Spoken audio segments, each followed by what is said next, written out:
देव कधीच कोणाचे नशीब लिहित नाही. याचा खरा अर्थ समजण्यासाठी आपल्याला खरा देव म्हणजे काय हे समजले पाहिजे.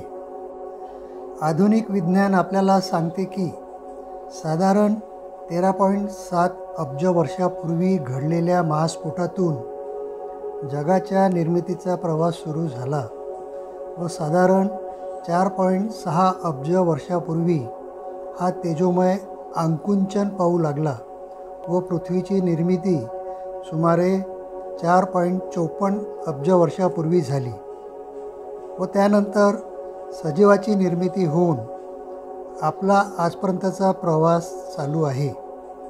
परंतु हा स्फोट घडविणारा कोण हा प्रश्न अनुत्तरितच आहे व त्यालाच आपण सर्व देव समजतो.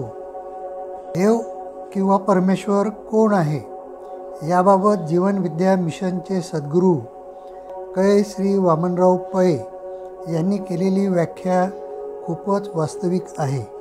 परमेश्वर म्हणजे मूर्ती नाही किंवा व्यक्ती किंवा नुसती शक्ती नाही.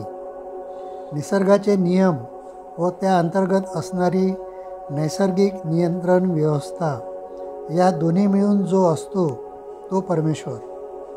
या दोन्ही गोष्टी एकमेकाशी एकरूप असून त्या वेगळ्या करता येत नाही.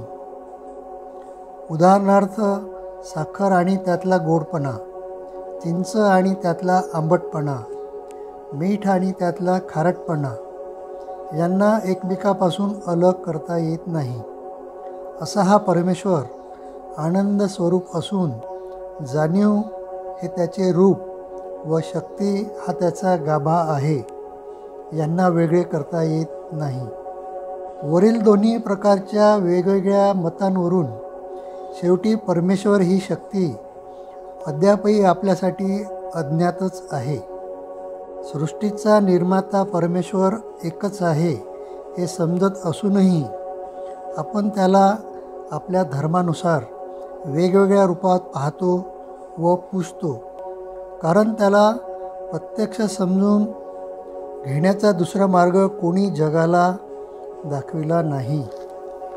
प्रत्येक धर्माच्या संतांनी त्याला अनुभवला आहे, त्याची अनुभूती त्यांना झालेली होती असे पौराणिक ग्रंथ आपल्याला सांगतात. परंतु त्याची अनुभूती ते दुसऱ्यांना प्रत्यक्ष देऊ शकले नाही. त्यामुळे सामान्य माणसाची अजूनही द्विधा मनस्थिती असू शकते. देव किंवा परमेश्वर ही एक शक्ती असून आपण त्याचीच निर्मिती आहोत हे निर्विवाद सत्य आहेच. परंतु तो आपल्या आयुष्यात ढवळाढवळ करतो का हा आपल्यासाठी महत्त्वाचा प्रश्न आहे. ब्रह्मांडाच्या निर्मितीमध्ये आपल्या पृथ्वीसारख्या अनेक पृथ्वी असू शकतात. फक्त आपल्या पृथ्वीवरील सर्व सजीव निर्जीव यांची गोळाबेरीज करणेच अशक्य आहे. त्यामुळे परमेश्वर आपल्या प्रत्येकाच्या आयुष्यात कशाला ढवळाढवळ करेल यात बरेच तथ्य आहे. निसर्गाच्या नियमानुसार ही सृष्टी चालते. मानवाला सुद्धा हे नियम लागू आहे. जसे करावे तसे भरावे किंवा क्रिया तशी प्रतिक्रिया हा निसर्गाचा महत्त्वाचा नियम आहे. त्यामुळे तुम्ही जसे कर्म कराल तसेच तुमचे जीवन असेल हे महत्त्वाचे आहे. तुमच्या चांगल्या किंवा वाईट कर्मातूनच तुमचे चांगले वाईट नशीब तयार होते व तसेच तुमचे जीवन असते. म्हणून देव कधीच कोणाचे नशीब लिहित नाही, कोणाच्या आयुष्यात ढवळाढवळ करत नाही. हे चांगले लक्षात ठेवूनच आपल्या कर्माकडे जाणीवपूर्वक लक्ष देत जीवन जगणे यातच शहाणपणा आहे असे म्हणावे लागेल.